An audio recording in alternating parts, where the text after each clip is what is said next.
Hi, I'm Marty Nimco.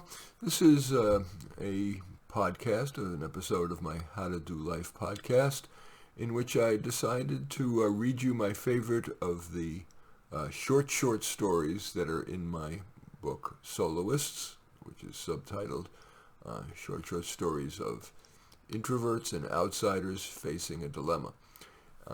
And so here they are. It's about a half hour's worth. I hope you'll enjoy them. This is called Dog Stolen Reward. Jessica had a stressful job as a social worker. So more even than most dog owners, she was glad at the end of the day to get that enthusiastic greeting from her sweet doggie Bella. Bella had to hold it in all day because Jessica lived in an apartment. So Jessica's first priority was to take Bella for a walk, and to kill two birds with one stone, they made a quick stop one day at Trader Joe's. She only needed half and half for her beloved morning coffee, and spring greens for her daily virtuous salad.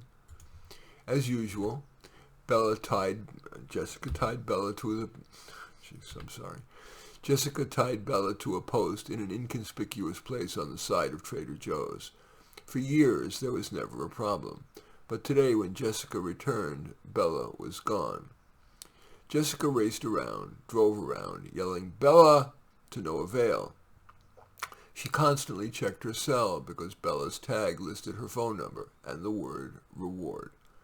Finally, adrenaline dissipated, Jessica plodded back home and got herself a glass of wine to wait out the vigil. The damn thief will call to get his fucking reward. And the thief did. Teresa, 18, single mother of two, struggling to live amid the noise of an SRO, felt desperate.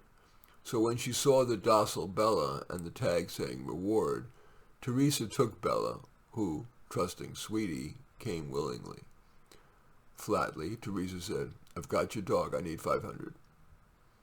Jessica, so relieved, suppressed anger at that amount and quickly said, "Okay." Teresa responded, "You answered too fast. 1,000. Take it or leave it. I can get 2 for it." Jessica, now educated, feigned tears, waited, and murmured, "That'll wipe me out, but okay, where should we meet?" They met in a remote warehouse district with Bella in Teresa's arms. Jessica tearfully ran to Bella. "Not so fast. We forgot about the $300 sales tax. $1,300 or I sell her." Jessica, suppressing anger, said, "Honestly, I don't have it. I took the 1,000 from the bank." "Go to the ATM." Jessica returned with the extra $300 and counted out $1,300, whereupon Teresa took the money and handed Bella back to Jessica. Teresa laughed. "I would have taken $50. Maybe I should take up poker." Anyway, that story is called Dog Stolen Reward. The next story is called A Baggage Handler. William is a baggage handler for Diamond Cruises.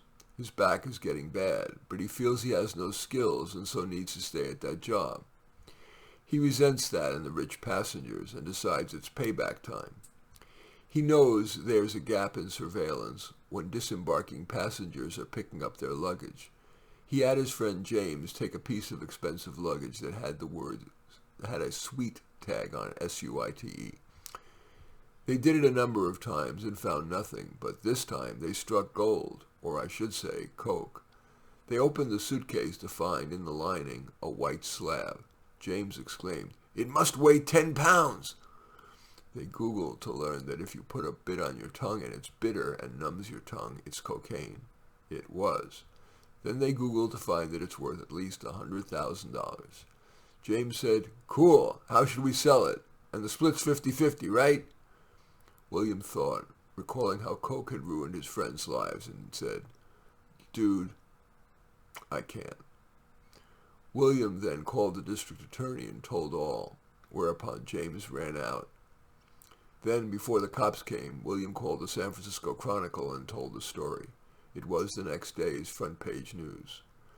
That made the district attorney decide to not prosecute. She thought, a partly disabled baggage handler who turned in a haul of cocaine? Sure, he stole a bag, but we've not prosecuted worse. And with the story being front page in the Chronicle, I could see the headline: SFDA jails disabled 100K hero while releasing violent felons.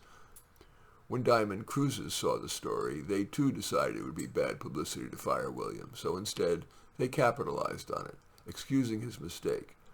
"We've all erred," was the message, and in light of his bad back, moved him from baggage handler to the cushiest job on the ship, clerk in the gift shop. They had their PR team send the press release to the media worldwide. Anyway, that story is called The Baggage Handler. This next story from my book Soloists is called Burn. I always had a short fuse.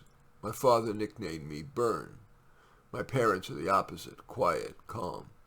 I not only loved but respected my parents, in part because I wish I had their personality.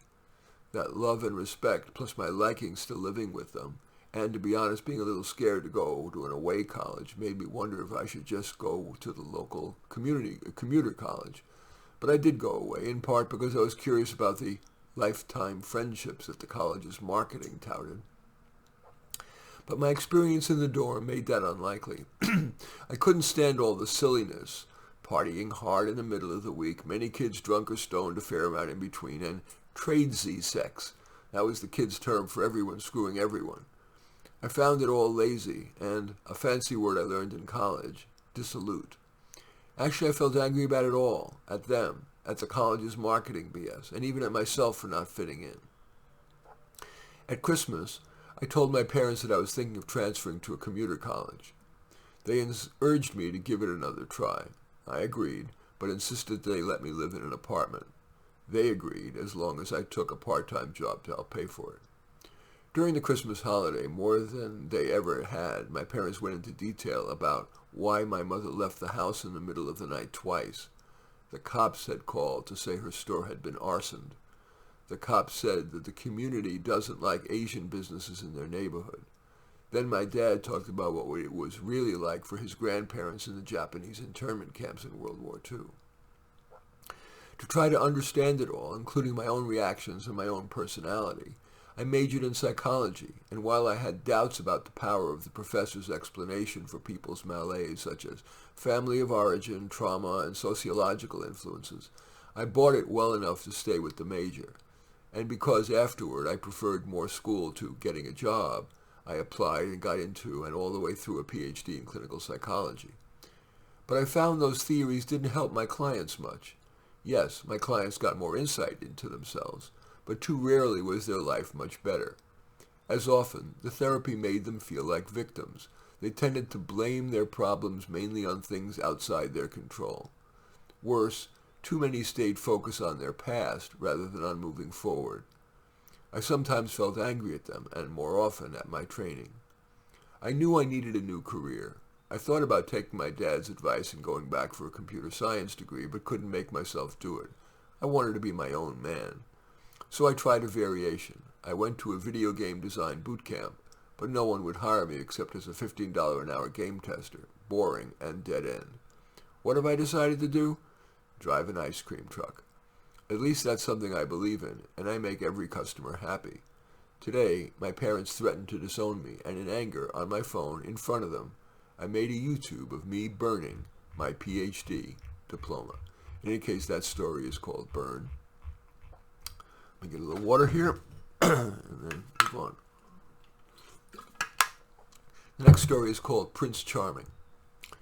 Prince Charming is not the cardboard character he's portrayed as. You see, it is his good looks that, as with many people, make him especially looks conscious, because that's what others seem to care about. But inside, he actually has a name, Solomon, is tortured by something more substantive. He's well aware that he did nothing to earn his title or wealth. He thinks, I'm a parasite. So Solomon renounced his throne, and using the knowledge he acquired from trying Cinderella's slippers on all the princess wannabes, he became a shoemaker, specializing in comfortable but attractive women's shoes, not a stiletto heel in sight. And so Solomon became respected throughout the land, while the king and queen were, like many leaders, liberal or conservative, reviled for their shallow pomp and often unethical exercise of power. Women young and old came for Solomon's shoes. expensive custom ones, inexpensive off-the-rack ones, and if a customer were poor, he would give them shoes free, used ones that people traded in, or new custom ones that the customer decided she didn't like. Solomon dated a few of the women, but couldn't find one he wanted to share his life with until Rachel walked in. He was shocked to see her. After all, she was the king and queen's chief advisor. And after Solomon renounced his princehood, they disowned him. But as always, Rachel was an independent, wise thinker who made decisions on the merits, and she admired Solomon for trading a title for the chance to earn his keep. Solomon was impressed that although Rachel had money, she bought an off-the-rack pair and one that, while attractive, wasn't showy. Rachel was just average-looking, a little overweight, and a few years older than Solomon, so his reflexive thought was to not ask her on a date, but he reflected and decided to. And they enjoyed each other, whether discussing ethics over hot mulled cider, romping in the fields even in the snow, or, yes, snuggling in bed. But what moved Solomon to want to marry her is when she quit her job as chief advisor to the king and queen. She explained, "I'm tired of their ignoring my advice, especially in my advice that they lower taxes rather than expand their already lavish castle and bloated, inefficient government."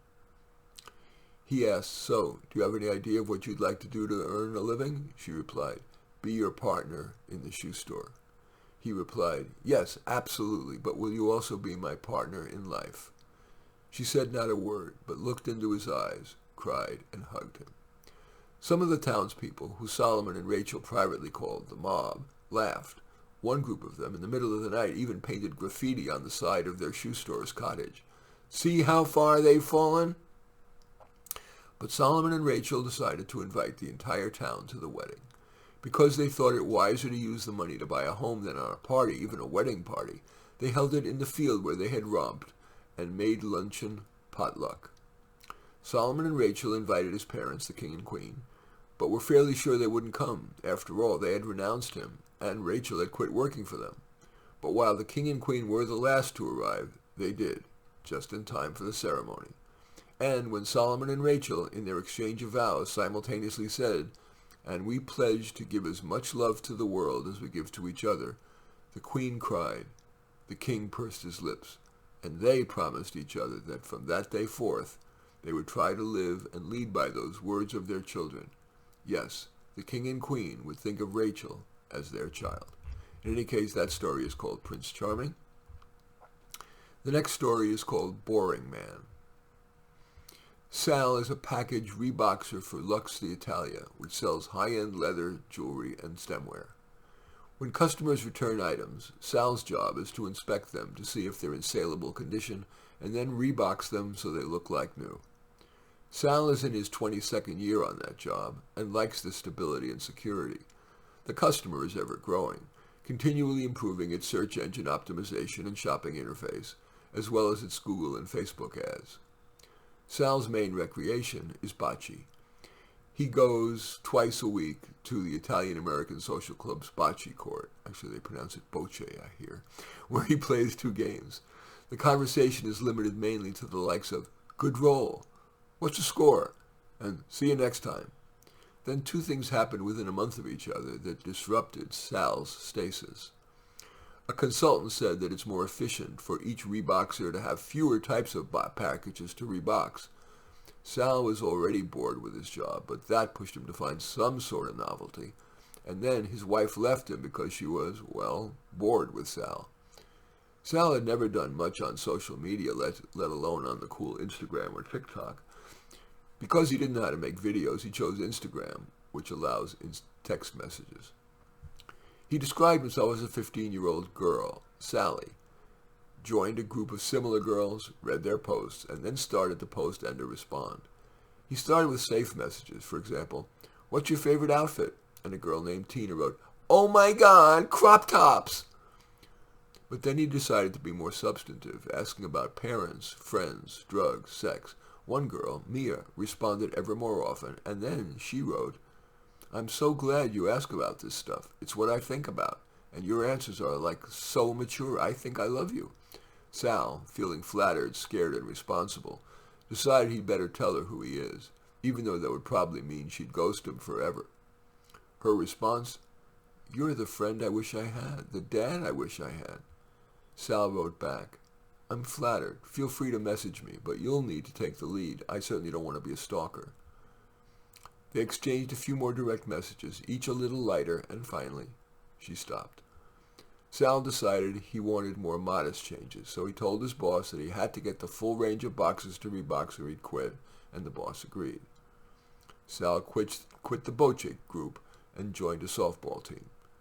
And he went on Match.com to look for a nice woman, even if, perhaps especially if, she's a little boring. In any case, that story is called Boring Man. The next story is called An Old Wolf Talks to Us. There once was a wolf who had always been the smartest and meanest in the pack. For example, he won the Lone Wolf Award for killing the most sheep solo, no wolf pack, 23 sheep. But while attempting his greatest feat, trying to down a cow solo in the November of his years, the farmer shot the wolf, rendering him a quadriplegic. The wolf speaks to us now from his den. "I feel pretty good about how I've lived my life. I lived up to my lupine potential. Sure, occasionally I felt a little sad for the sweet sheep. I recognize they are nicer animals than I am, but I can't be what I'm not. My genes consign me to being an apex predator. Of course, I too am prey. Bears love us. Tigers order us for their main course. And then there are the humans. I can't really blame people. After all, our main course is their livestock, their livelihood, and so it goes. Now I wait out my days, wolfing down easy prey, old or sick mice, rats, rabbits, and my favorite, deer. And I spend a lot of time thinking. My favorite thought is that I'm not that far removed from a dog. Ah, dog's life. Stretched out, snuggling warm, and completely safe in a human's bed, and then, only when I feel like it, I get up and not have to fight for food, but just look longingly at my person who unfailingly responds by filling my bowl. Yeah, dogs actually have a bowl for their food, with nuggets perfectly tailored to their dietary needs and preferences. I also wonder if there's wolf heaven, with the pearly gates not manned, but of course wolfed. Would I get into heaven? Maybe killing so many sheep make me a bad wolfie, and then it would be down to wolf hell, where I'd never get to eat anything better than old sick mice. But mainly I just feel sorry for myself. I can't believe I lost out to a truly inferior wolf with a Three Little Pigs gig. I could have blown that damn house down and I would have been famous. Not just a big bad wolf, the biggest, baddest wolf. But here I sit in my cave, just another old woulda, coulda, shoulda. What would I come back as? I think I'd want to come back as a gentle human being. I would adopt a dog from a shelter and be nice to it, and to everybody else. Oh, that's just a silly fairy tale. I think I'll just try to find me an old deer. In any case, that story is called An Old Wolf Talks to Us. And I just realized if he's a quadriplegic, he's not going to be able to get even an old deer, so we'll change it to paraplegic. Next story is called Food Torture. I used to be a runner. Then my knees started to bother me, and so slowly I ran less and less. Paradoxically, that made me eat more. Part of what disciplined me was that you run better if you're slim, and I needed that discipline. My life is pretty empty, with food among my few pleasures. As Shaw wrote, there is no love sincerer than the love of food. So, slowly, I'd rationalize more and more eating, which reduced my exercise further and increased my weight. I'd suppressed that each added pound and keep eating. Over a year I had gained 15 pounds. At that rate, in a decade, I'd be a mountain. I thought I would have stopped when the doctor told me I had become pre-diabetic and needed to lose weight, but I was good for only a few days before starting to slide back. As I sit here writing to you, I ask myself why. Here's my list of pros and cons of overeating. Pro: my life is fairly meaningless. Middle manager with lots of pressure and no real power. No compelling hobby, and no great relationships. Why not eat and get some pleasure? Con: you could eat healthy and delicious. A good salad isn't that much worse tasting than that deep dish pizza. And instead of assuming that your life is unalterably beige, change something, your job, find a hobby, get closer with someone in your family, meet a romantic or platonic friend. Pro: all that takes energy I don't have. And yeah, I've told myself to eat healthy, and I do. But slowly I'm eating more and more fattening shit. I wrote this an hour ago, and truth be told, I just finished my favorite frozen pizza, Gino's East deep dish, quote, gooey mozzarella pizza. The package says it serves 4. I ate 3/4 of it. Anyway, that story is called Food Torture. The next story is called Blank. I'm an actor, although I need a day job to pay the rent for my apartment in Williamsburg. That's Williamsburg, Brooklyn, not Virginia. Most of my fellow actors have day jobs, but I don't tell them about mine, cleaning oil tanks at Earp Oil. And at 54, I don't think you're surprised to learn that my back and knees are bad. I'm amazed they've held out this long.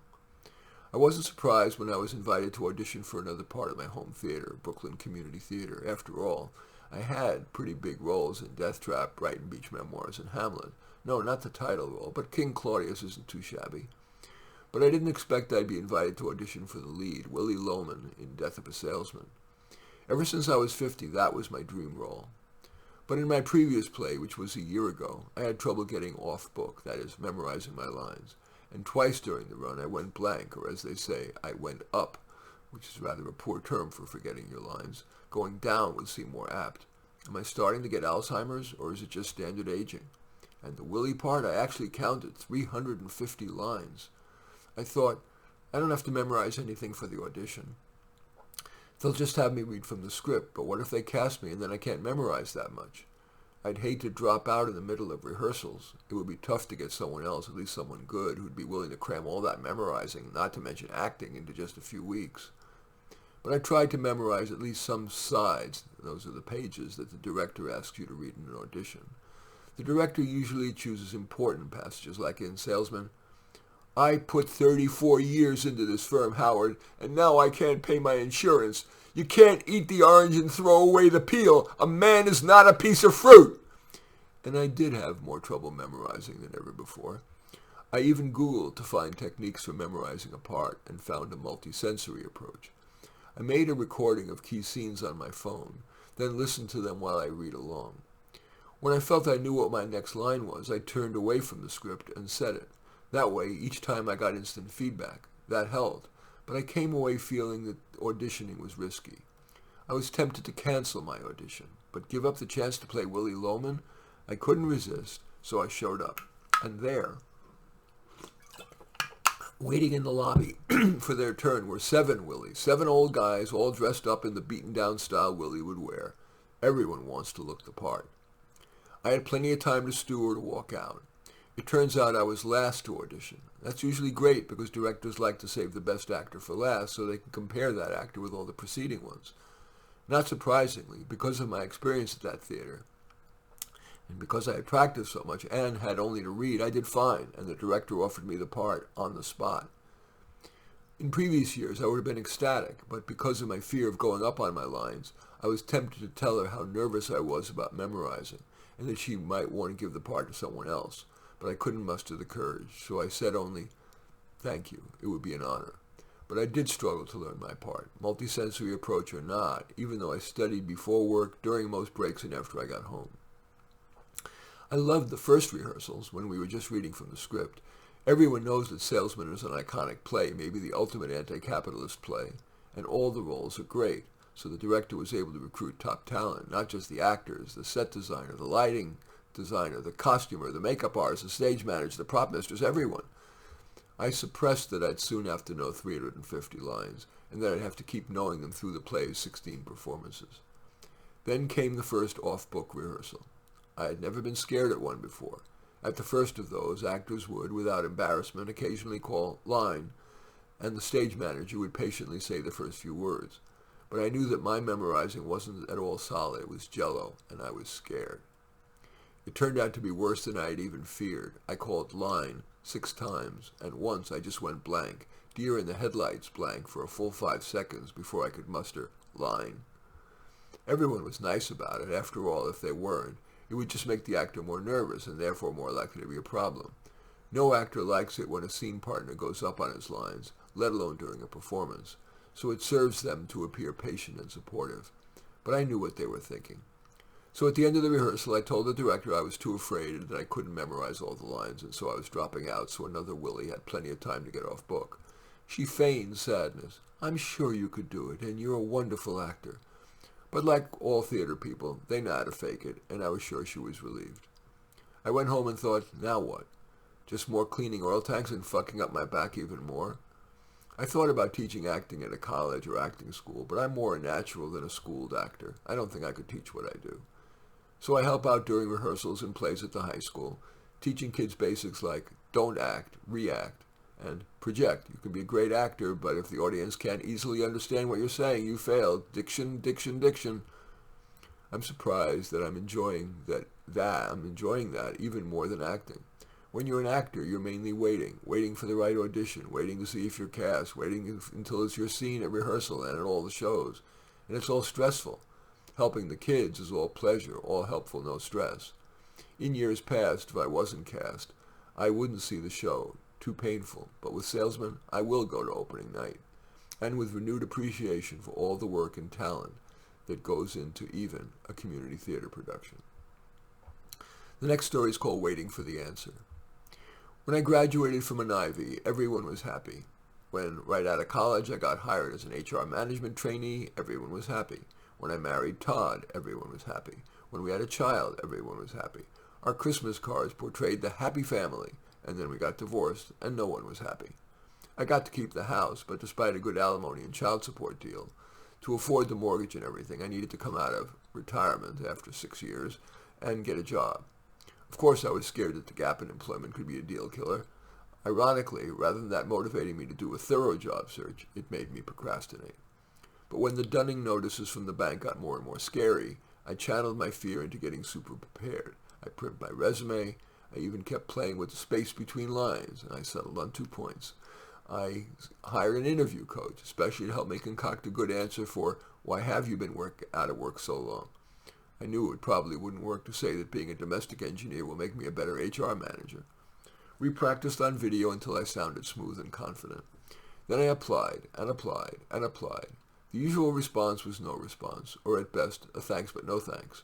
We had many qualified applicants, blah, blah, blah. Then I finally got an interview. Yeah, it was only a screening interview, and it was only on Zoom, but it was an interview. Again, I prepped my ass off. For example, I read a lot about the organization Save the Whales, and I loved that it was an environmental nonprofit, and that I studied not just HR issues, but even about whales. Did you know that male humpback whales sing songs in Hawaiian waters that can last 20 minutes and be heard miles away? Not only did I feel I did well in the interview, the interviewer said I did so too, so I was excited. Of course, I knew that other applicants would be called for the real interview, but still, I let my optimism rationalize my stopping applying for other jobs. I hated applying. So much effort when it mainly yielded just a silence or a form letter rejection. But a week went by, then 2. Was my gap, in fact, a deal killer? I deliberated. When should I follow up? Too soon and I seemed desperate. Too late and maybe I had fallen through the cracks and they were about to hire somebody else. I decided to email 2 weeks plus 1 day after my interview. And I waited a day, then another. Now despondent and desperate, I phoned. It took a half-dozen calls to get to the right person, but finally I did, and she said, "Oh, we only contact candidates who get to the next round." I went inert. I couldn't motivate myself to send out more applications. My ex-husband and even my parents think I'm being lazy. In any case, that story is called Waiting for the Answer. The next story is called The Toilet Cleaners Union. The hotel's toilet cleaners agreed to meet in the empty presidential suite. The fiery one seethed, "How dare they pay us just $20 an hour and only half our medical benefits?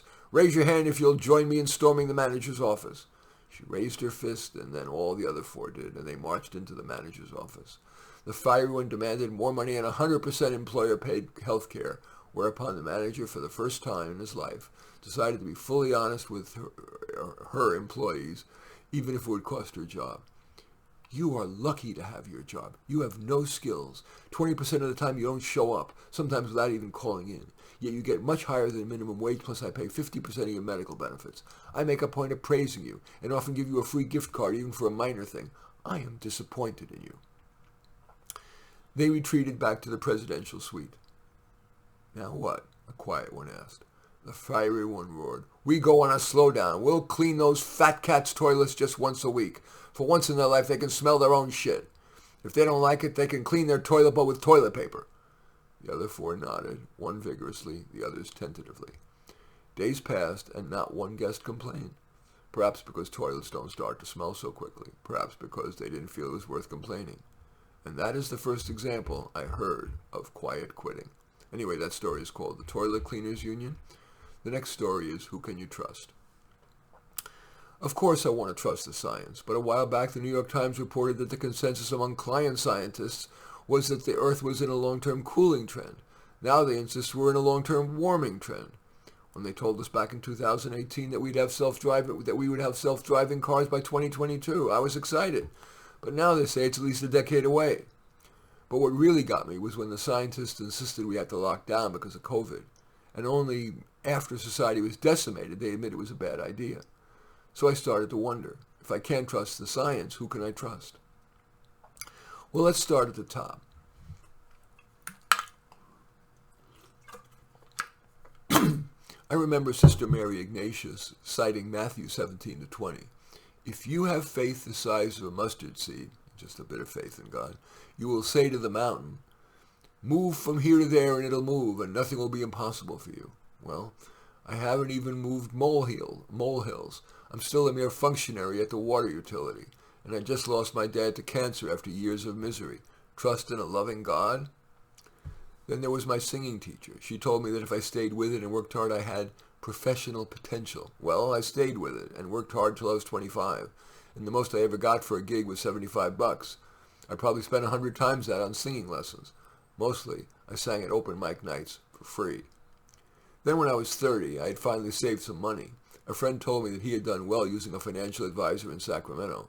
I invested most of my savings, and it turned out it was a Ponzi scheme, and I lost everything. At my previous job after a layoff, my boss told us, the survivors, your jobs are safe. Within 3 months, dozens of us got axed. Then there was my ex-husband. He insisted, I love you, until he decided he was sick of me, and worse, in the divorce dogfight, hid a bunch of money by having his aunt hold it for him. I only found out after the divorce decree. Now I have to hire the lawyer again and go back to court. Then there are the politicians. George Bush insisted, read my lips, no new taxes, and then he raised taxes. Barack Obama said, under Obamacare you can keep your doctor. Not. Now our government says our border is secure, yet I see videos of thousands traipsing over the border. As a good liberal, I donated to Black Lives Matter, but recently read that 90 million was missing, unaccounted for. They since found 10 million of it. A founder is accused of using it as a, quote, personal piggy bank. I believed in socialism until I read the book The White Pill. It reports that Stalin killed more than 20 million people, 4 times as many as Hitler, and killed his own people, mainly by deliberate starvation. Thousands of Soviet people were even reduced to cannibalism. I love the socialist ideal, but can I really trust that the leaders, even the people, will be any different than in all the communist countries to date? On the other hand, I don't trust conservatives, let alone Donald Trump, so who can I trust? I sort of trust myself, but too often don't have the right answers. And even when I do, I don't always implement them. Witness the extra 20 pounds around my hips. I still sort of trust scientists, at least the hard scientists, not the public policy ones. Those are too subject to politicians' influence. I have the most trust in physicists, chemists, mathematicians, and computer scientists. Trouble is, I don't know any. So when I hear some new health recommendation, I usually ask myself whether it makes common sense. I remember when the lockdown mandate occurred. I asked my doctor what he thought. He said it wouldn't work, that when we're out and about, we get harmless microexposures to all sorts of viruses, which builds natural resistance. But if we're locked down, we don't. So when we come out of isolation, we're more subject to infection. That made sense to me, and it turns out he was right. Now there's an explosion of respiratory syncytial virus, RSV. Before I had never even heard of RSV. Another hard scientist I trust is the meteorologist. It seems that weather forecasts are ever more accurate. I just Googled it and it's true. Today's 5-day forecast is as accurate as a 1-day forecast in 1980. Thank a hard scientist. I was listening to the Portal podcast, and the host has come to the conclusion that the only entity he can trust is Trader Joe's. Could he have been only half joking? Anyway, that story is Who Can I Trust? And the final story is called The Hillcrest Widow Club. The 4 women of the Hillcrest Widow Club met every Thursday morning at 9 in the corner of a quiet coffee shop.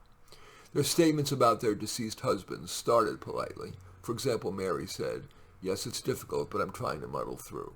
But slowly their fear of being seen as cold faded. But what really opened things up was when Zoe said, "Honestly, I'm relieved to be rid of that ball and chain." Brittany then felt free to pile on. "Don't we like talking with each other rather than with men? We care more about family, feelings, and okay fashion. The successful men mainly want to talk about their work, the unsuccessful ones about sports."